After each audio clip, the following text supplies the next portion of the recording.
존경하는 국민 여러분, 국민의힘 강릉시 국회의원 후보 권성동입니다. 본투표를 불과 3일 앞둔 시점입니다. 지역구 선거 캠페인을 잠시 미루고 서울에서 기자회견을 자청한 이유는 대한민국을 지킬 힘을 간곡히 호소드리기 위함입니다. 현재 총선 판세가 심상치 않습니다. 민주당을 비롯한 야권 연합이 과반은 물론이고 개헌 저지선을 돌파할 수 있다는 분석까지 나오고 있습니다.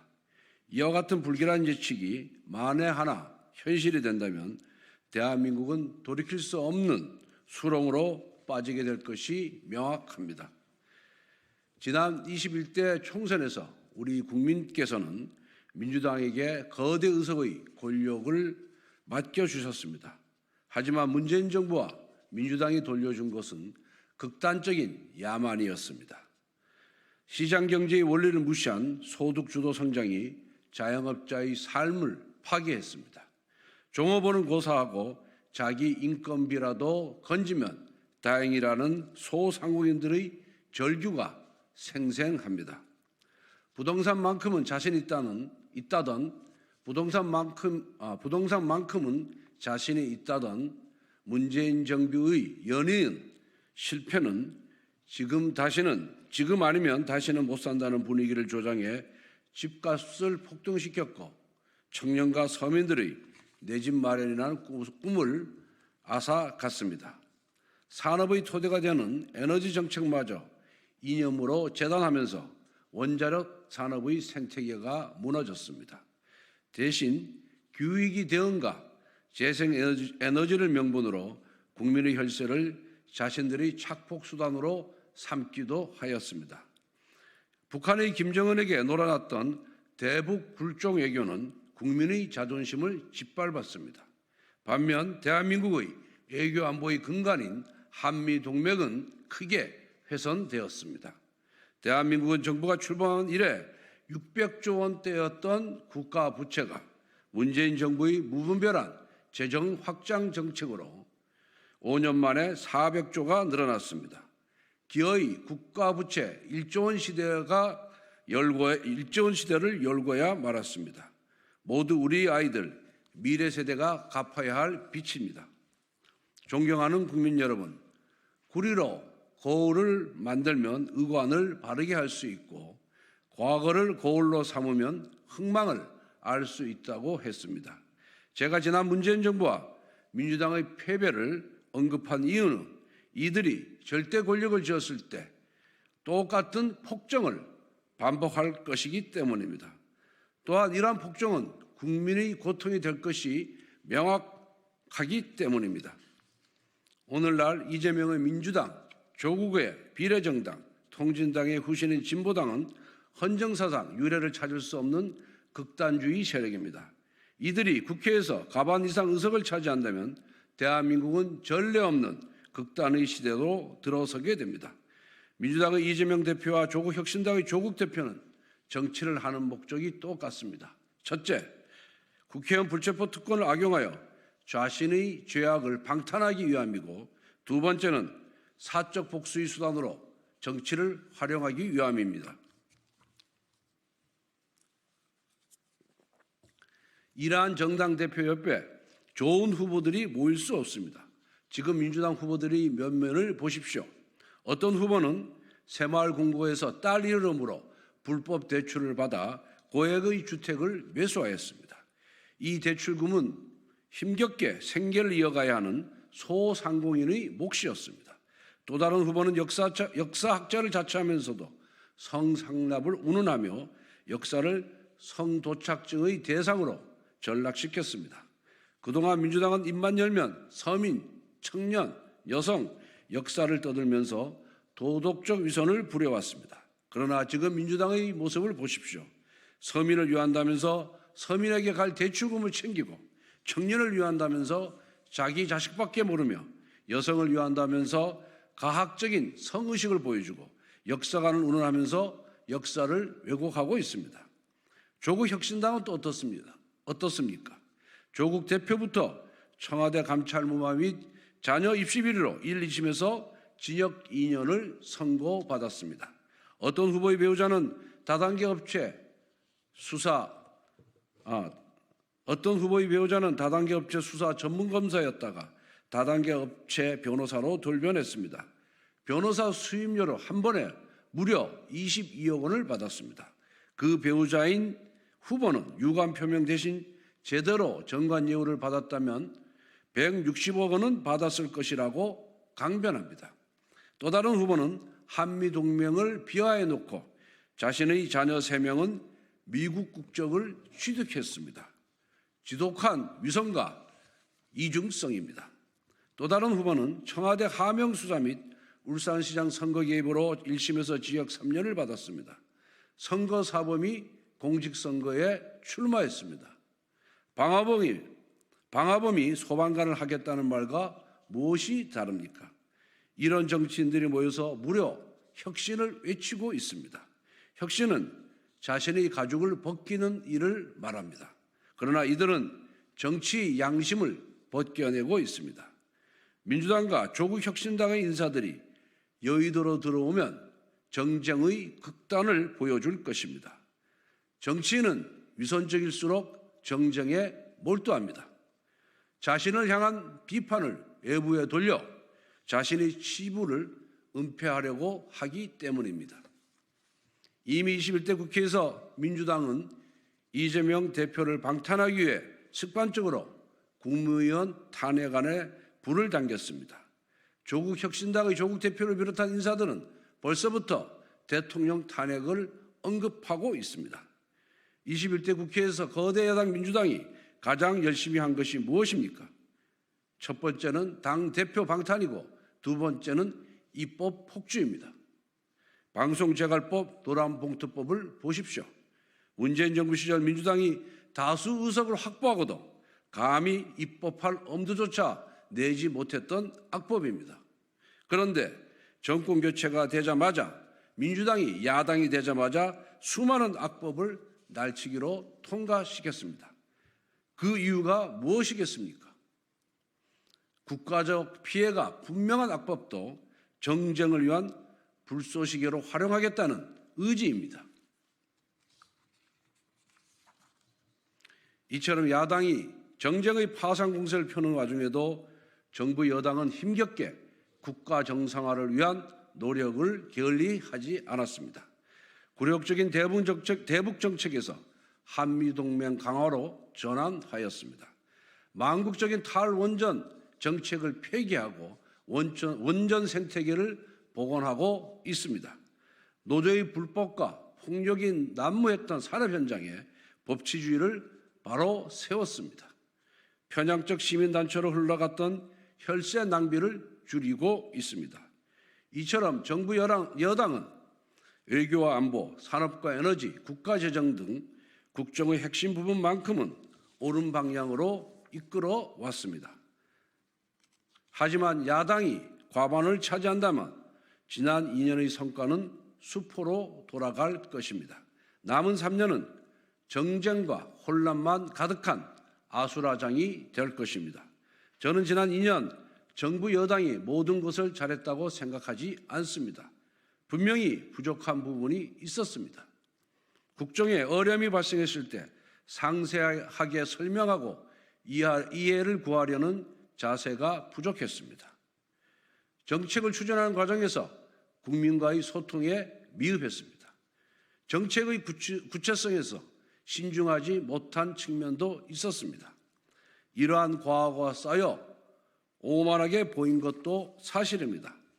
그러므로 정부 여당이 비판받는 이유 중 상당수는 국정에 임하는 태도의 문제라는 지적에 고개를 숙일 수밖에 없습니다. 집권 여당의 첫 원내대표로서 막중한 책임을 통감합니다. 반면 거대 야당은 국정의 방향 자체가 틀렸습니다. 자유민주주의, 시장경제, 한미동맹, 법치주의처럼 대한민국을 번영으로 이끌었던 상식적인 가치를 추구하지 않습니다. 이것은 이미 지난 문재인 정부에서 겪은 바입니다. 더구나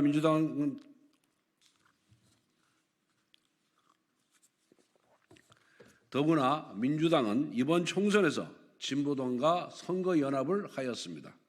통진당의 후예들에게 간판을 빌려주었습니다. 제1야당이 종북 세력의 트로이 목마로 전락한 것입니다. 통합진보당이 어떤 정당입니까? 헌법재판소에서 해산 결정을 받은 정당입니다. 진보당처럼 극단적인 이념을 신봉하는 세력이 국회로 진출한다면 그 자체로 안보의 위협이 될 것입니다.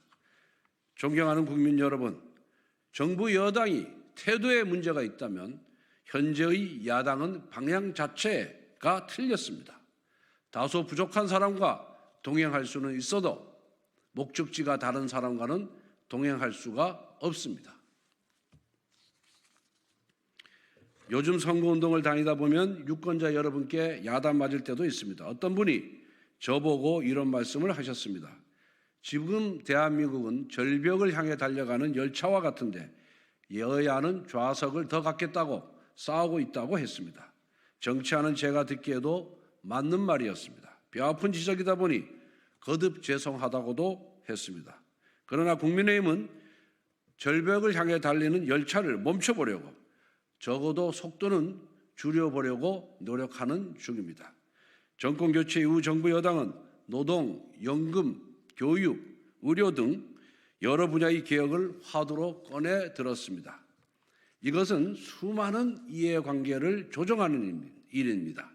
많은 이해 당사자들로부터 비판을 받고 있습니다. 솔직히 말씀드려 선거에 도움이 되지 않는 주제들입니다. 하지만 정부 여당은 정치적인 불이익을 감수하고 개혁에 착수했습니다. 선거 때 표를 받으려고 하는 일이 아닙니다. 미래를 대비하기 위해 하는 것입니다. 반면 지난 문재인 정부와 민주당은 국정 전반을 철저히 정치공학, 선거공학으로 접근했습니다. 현금성 복지와 재정 확대에는 전념하면서 조금이라도 표가 떨어질 것 같은 국가 과제는 손도 대지 않았습니다. 그 결과 대한민국은 미래를 준비해야 하는 5년이라는 시간을 허비하고 말았습니다. 국민 눈높이에서 우리 국민의힘이 부족해 보일 수 있습니다. 그러나 국가적 과제를 외면한 적은 없습니다. 만약 야당이 과반 이상을 차지한다면 국가적 미래가 달린 국정과제는 해결은커녕 시작도 못하고 말 것입니다. 존경하는 국민 여러분, 현재 민주당을 비롯한 야당 연합체는 현재 민주당을 비롯한 야당 세력은 극단주의자들의 연합체입니다. 위선의 극단, 정쟁의 극단, 이념의 극단입니다. 이들이 국회 다수 세력이 된다면 오직 당리 당량만 계산하며 온갖 악법을 날치기로 통과시키는 것은 물론 대통령 탄핵까지 실행할 것입니다. 이들이 만들어갈 시대는 다름 아닌 극단의 시대인 것입니다. 존경하는 국민 여러분, 극단주의 세력을 막을 수 있는 현실적 대안은 오직 국민의힘밖에 없습니다. 극단주의 세력에 맞서 미래를 준비할 수 있는 현실적 대안 역시 국민의힘밖에 없습니다. 2030년이 되면 인구 위기가 본격화됩니다. 교육, 병력, 연금 부문의 위기가 가속화될 것입니다. 문재인 정부는 5년 내내 선거공학에만 몰두하다가 미래를 포기했습니다. 정부 여당은 지난 2년 동안 민주당의 의회 독재 때문에 제대로 일할 기회조차 갖지 못했습니다. 이번 총선에서 민주당이 또다시 과반을 차지한다면 앞으로 3년 동안 의회를 장악하고 과거의 폭거를 반복할 것입니다.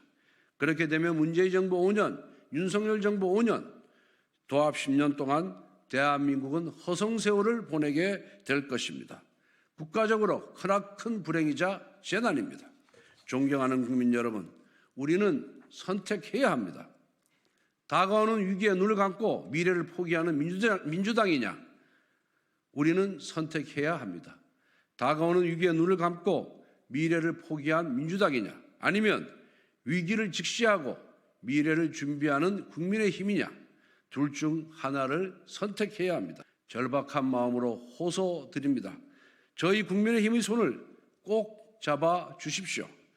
대한민국을 지킬 수 있는 최소한의 힘을, 미래를 준비하는 최소한의 힘을 저희 국민의힘에게 보내주십시오.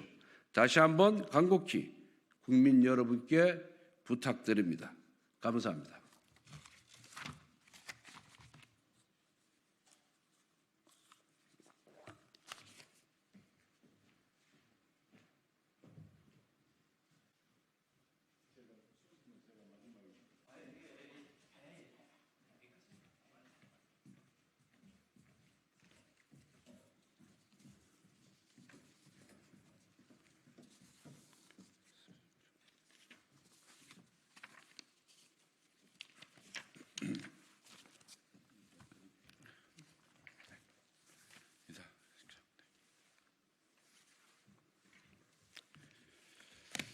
네, 반갑습니다.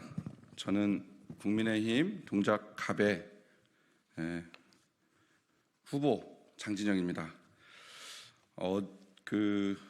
그저께 서울시 선관위가 동작갑 후보에 대한 허위 경력 사실 공표 행위를 결정을 해서 어제부터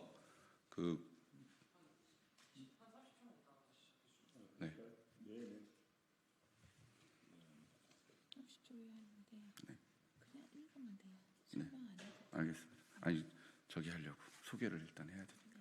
예.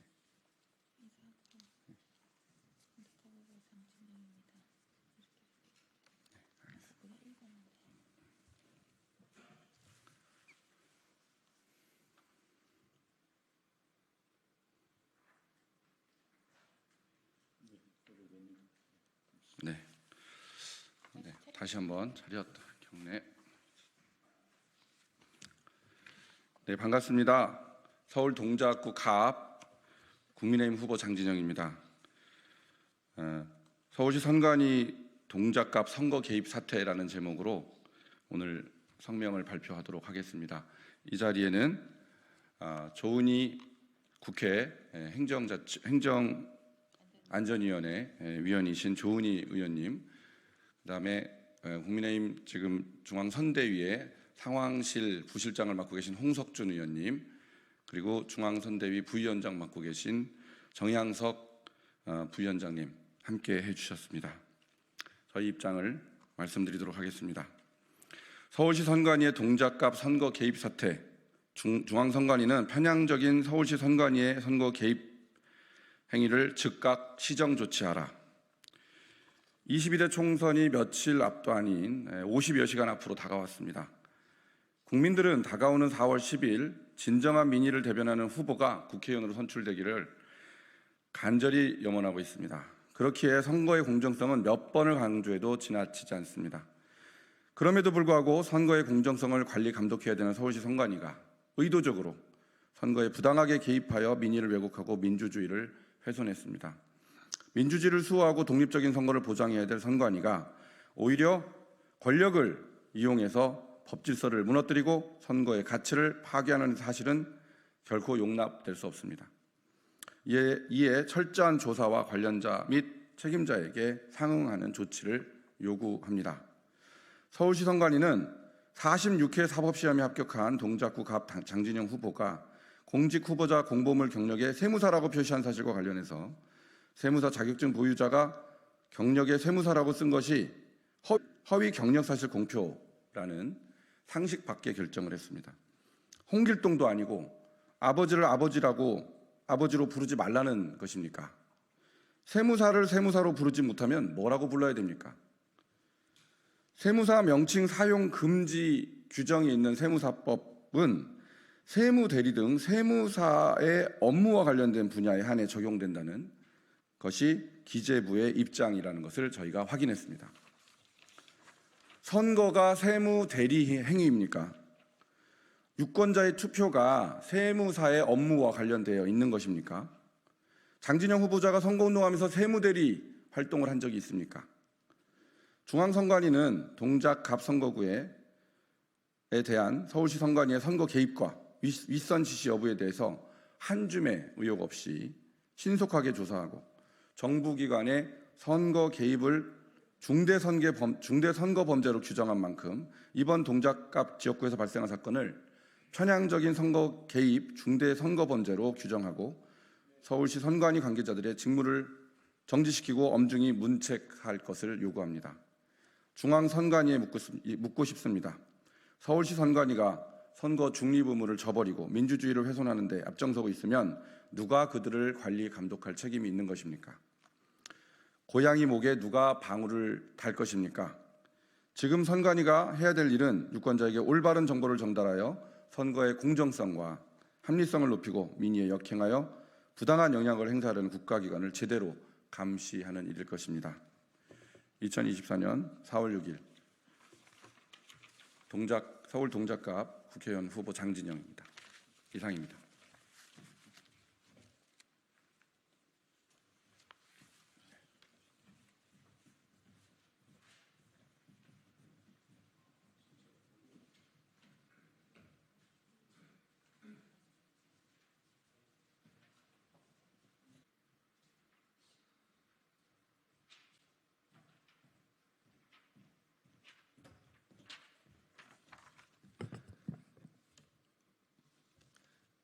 해도 괜찮을까요, 기자님? 네. 안녕하십니까. 국민의힘 중앙선대위 대변인 신주호입니다. 오늘 그 양문석, 김준혁 민주당 후보 관련한 논평 브리핑 시작하겠습니다.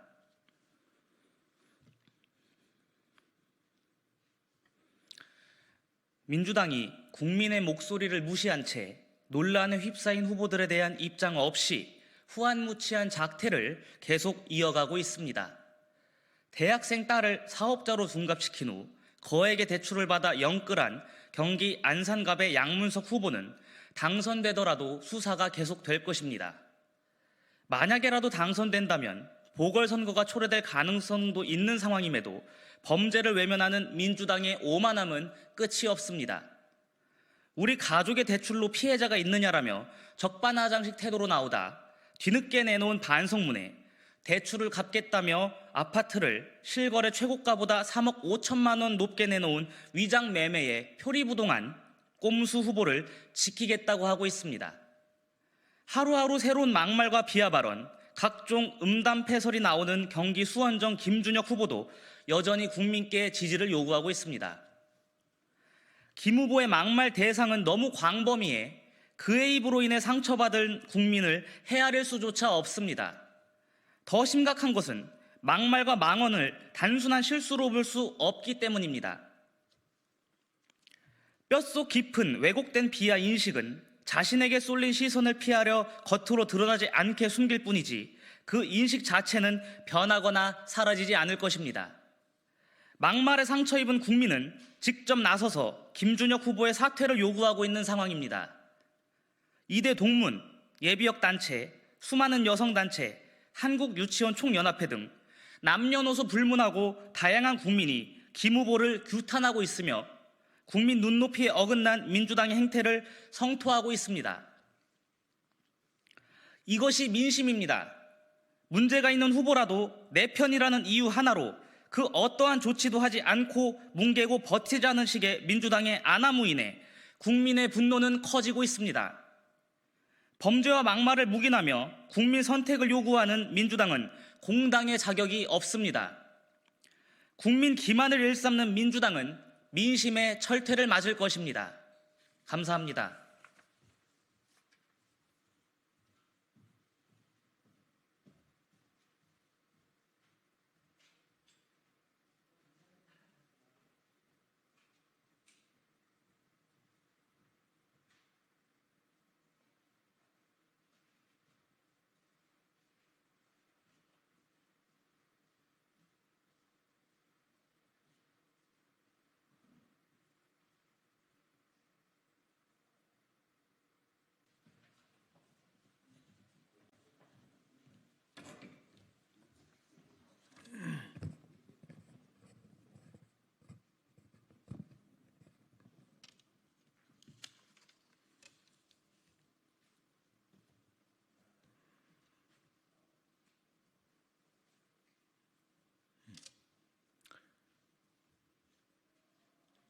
녹색정의당 선대위 대변인 권영욱입니다. 모든 노동자에게 근로기준법을 적용해야 합니다. 직장갑질 119의 조사에 따르면 10명 중 3명의 직장인이 괴롭힘을 겪는 것으로 나타났습니다. 이들 중 15.6%가 자해나 극단적 선택을 고민한 적이 있다고 합니다. 지난해 조사보다 직장에서의 괴롭힘 정도가 심해진 것입니다. 특히 영세사업장 2030 세대와 비정규직 노동자들이 깊은 좌절과 고통을 호소하고 있습니다. 사업장 규모가 작을수록 상대적으로 더 심각한 괴롭힘을 경험하고 있음을 확인하고 있습니다. 근로기준법에 직장 내 괴롭힘 금지 규정이 신설된 후 괴롭힘이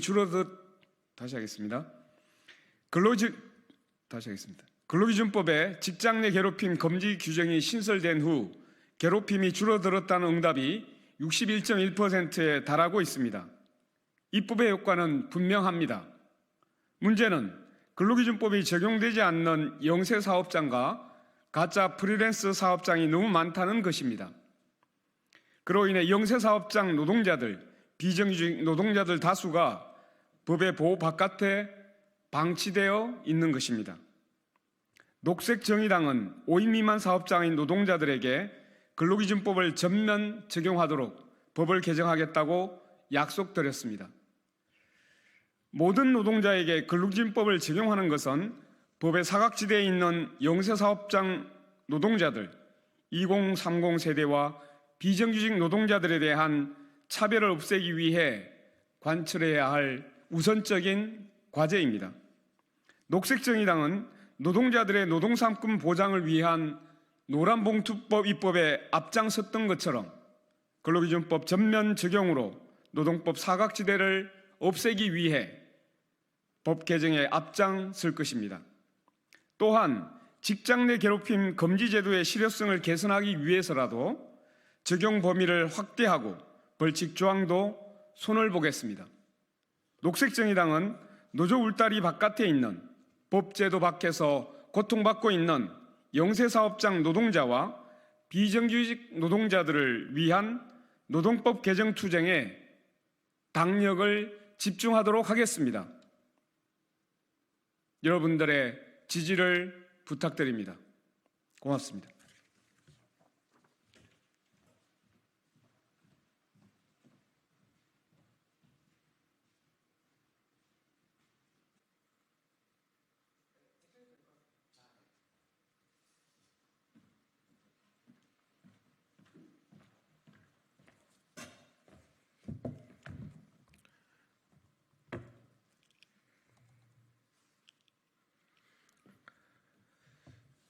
예, 주말 오후에도 고생 많으십니다. 브리핑 두 건 하도록 하겠습니다.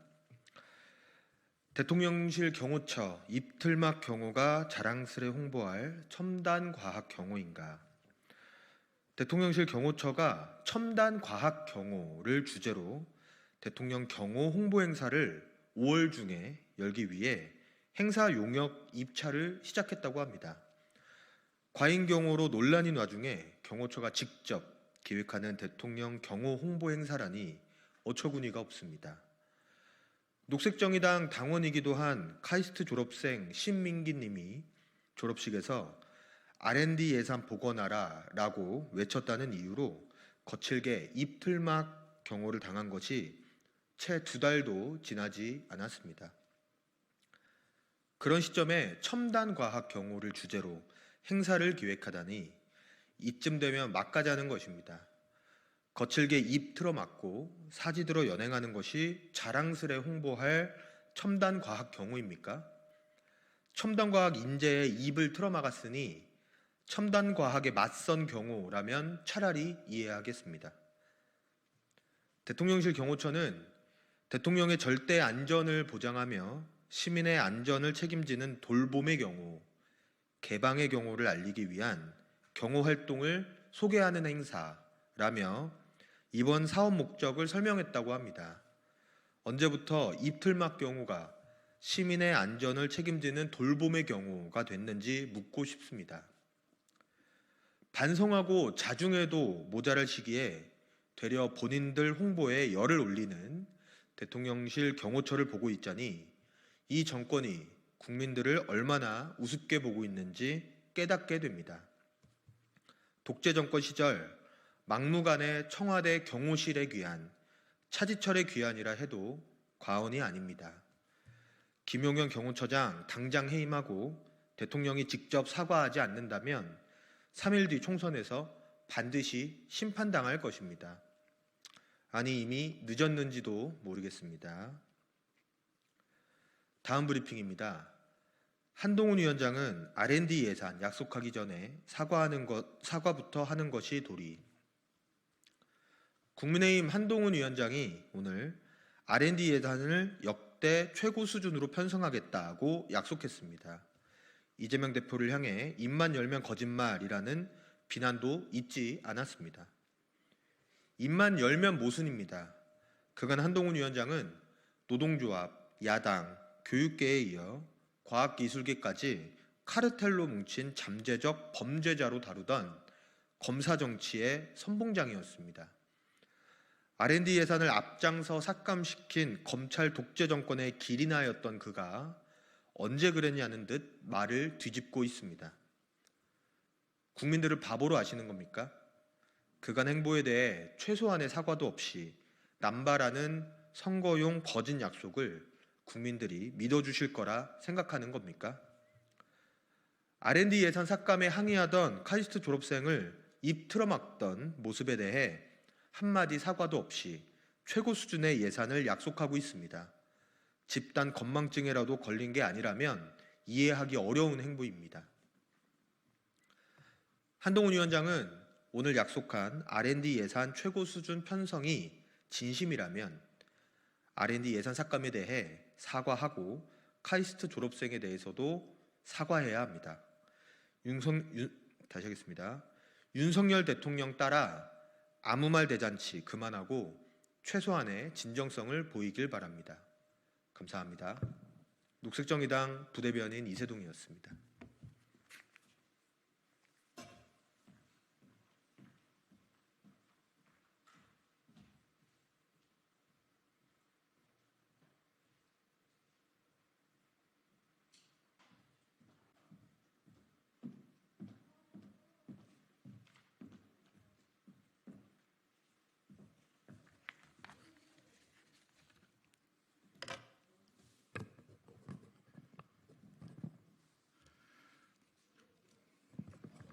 총선 D-3일입니다. 윤석열 대통령과 정부의 관건 선거 중단을 촉구하는 브리핑을 하겠습니다. 윤석열 대통령과 정부의 총선 선거 개입이 도를 넘고 있습니다. 관건 선거라고 규정할 수밖에 없는 4가지 사례를 종합해 보겠습니다. 첫째, 윤석열 투어와 공수표. 지난 1월 4일부터 지난달 26일까지 윤석열 대통령은 석 달 동안 총선용 관건 선거라는 비판에도 아랑곳 없이 무려 24차례나 지방 투어에 나섰습니다. 윤석열 투어에서 남발한 개발 약속의 재원이 무려 900조를 넘겼습니다. 재원 마련 방안은 뜬구름 잡는 식이었습니다. 돈을 지급받으려 은행에 수표를 제시했는데 수표 발행자의 잔액이 없어 지급을 거절당한 수표를 공수표라고 합니다. 윤석열 투표에서 사실상 공수표를 남발한 것입니다. 보다 못한 참여연대가 윤석열 대통령을 선거법 위반으로 서울시 선관위에, 경실련까지 중앙선관위에 신고하기에 이르렀습니다. 둘, 윤석열 대통령의 부산발 제1야당 대표 우회 저격. 지난달 26일 청주를 마지막으로 윤석열 투어는 중단됐지만 사전투표 첫날엔 다시 부산을 누볐습니다. 특히 부산대병원 권역외상센터에서는 야당 지도자를 공격하기 위해 끔찍한 정치테러 사건마저 우회적으로 소환해 마치 의료 정책인 것처럼 포장해서 말했습니다. 이것이 선거 관여가 아니면 무엇입니까? 지난 2일엔 비공식 일정으로 충남 논산시 노성면에 있는 파평 윤씨 종친 본가까지 찾았습니다. 선거철 온 나라를 휘젓고 다니는 대통령이기에 총선 반치광이라 명해드린 것입니다. 셋, 정부 부처의 윤석열 대통령 홍보물, 공무원 시청 강요. 문화체육관광부가 사전투표 하루 전날 대통령이 선택한 길이라는 윤 대통령의 홍보 영상을 공무원들이 볼 수 있게 해달라고 각 정부 부처에 요청했다는 보도가 있었습니다. 또 하나의 관건 선거 사례입니다. 오죽하면 영상물을 본 20년 경력의 공무원이 언론에 이런 정부 처음이라는 취지로 개탄을 했겠습니까? 넷, 대파가 정치적 표현물이라는 파틀막. 공정선거 관리 책임이 있는 선관위가 투표소에 대파 반입을 금지해 논란이 커지고 있습니다. 선관위발 해외 토픽감입니다. 엄정 중립을 유지해야 할 선관위에 윤석열 대통령이 동창을 사무총장으로 내리꽂을 때 나온 우려가 현실이 되지 않길 바랍니다. 이상은 최소한의 사례일 뿐입니다. 왜 윤석열 대통령과 정부가 자꾸 선거판에 기웃거립니까? 그동안 좀 잘하지 그러셨습니까? 선거에 개입하려 관건을 동원할수록 자꾸 심판받아야 할 이유만 늘어날 뿐입니다. 민주당은 윤석열 정부의 관건 선거를 규탄하며 선거 개입 중단을 요구합니다. 윤석열 대통령은 남은 4월 동안만이라도 당장 총선에서 손을 떼십시오. 이상입니다.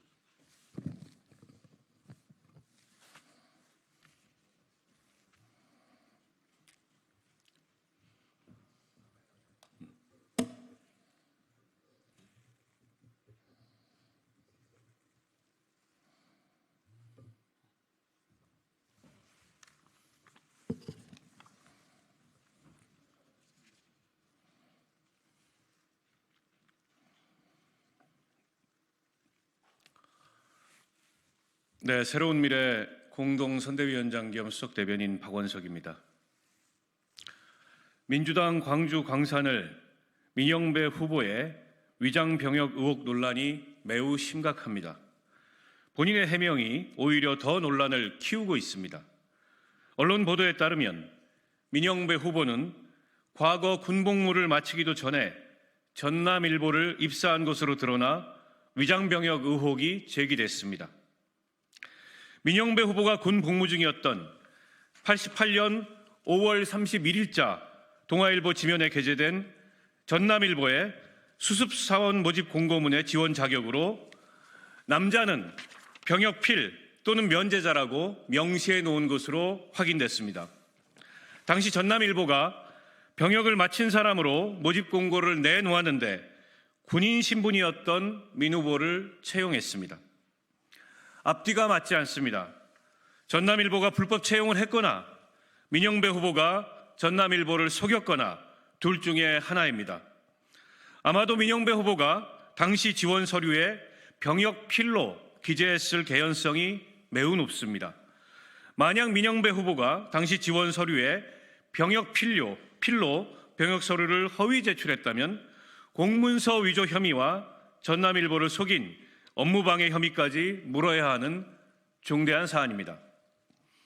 이에 민영배 후보는 지난 4일 자신의 페이스북을 통해 자신의 방위근무 시절 전남일보 취업 과정에서 병역법 등 그 어떤 법률도 위반하지 않았다. 2000년대 중반 이후에야 영리행위 금지가 되었으므로 그 이전에 이루어진 자신의 취업은 합법이다라는 취지로 해명했습니다. 게다가 주간 근무였던 병역 의무를 야간 근무로 당시 학군단에서 바꿔줬다고 해명했습니다. 그런데 이렇게 군복무를 했거나 편법으로 허가를 해줬더라도 불법은 매한 가지입니다. 세상에 이렇게 군복무를 마음대로 바꿔서 하는 게 가능합니까? 상식에도 맞지 않는 변명과 거짓입니다. 취업 당시 국가공무원법, 군인 복무규율상 명백히 영미행위 금지 조항이 있었고, 당시 전남일보 취업 기준에도 남자의 경우 군필자나 면제자로 명시되어 있습니다. 민영배 후보의 해명은 사실관계에 맞지 않는 명백한 거짓입니다. 당시 민 후보의 취업은 관계 법령을 위반한 불법이며 전남일보의 병역사항을 속여 취업한 것으로서 위계에 의한 업무방해에 해당할 여지가 높습니다. 결론적으로 민영배 후보는 당선을 목적으로 자신에게 유리하도록 본인의 불법 행위를 마치 합법적인 것처럼 허위 사실을 유포한 것이나 다름없습니다. 민영배 후보의 위장탈당으로 광주의 자존심을 무너뜨리더니 이번에는 위장병역 의혹의 거짓 해명까지 또다시 광주 광산 구민을 기만하고 있습니다. 민영배 후보의 얕은 수에 광산을의 유권자들은 절대로 속지 않을 것이라는 점을 명심하기 바랍니다. 민영배 후보와 민주당에 강력히 촉구합니다. 민영배 후보의 위장병역 의혹과 그에 대한 거짓 해명은 국민 눈높이에 반하는 명백한 위선입니다. 아울러 성실히 군복무 중인 젊은 군인들과 그 가족들에게 박탈감을 안겨주고 민주당 스스로 공정의 가치를 다시 한번 무너뜨리는 매우 중대한 사건이라는 점을 직시해야 할 것입니다. 민영배 후보는 본인의 위장병역 의혹에 대해 한치의 거짓 없이 솔직하게 해명하십시오. 민주당도 책임을 지고 신속한 진상조사를 통해 진실을 가르고 그에 따라 국민의 눈높이에 맞는 합당한 조치를 즉각 이행하십시오. 민주당과 민영배 후보는 광주 광산구민과 국민이 이 사안을 엄중하게 지켜보고 있다는 점을 똑똑히 알아야 할 것입니다. 새로운 미래는 광주 광산을 유권자의 알 권리와 민주적 선택권의 침해를 막기 위해 민영배 후보를 공직선거법상 허위사실 유포 혐의로 고발할 것을 검토 중에 있습니다. 민영배 후보 본인의 과거 불법 행위를 해명하는 과정에서 또다시 거짓말로 광산구민과 국민을 속이는 위선에 단호하게 대응할 것입니다. 고맙습니다.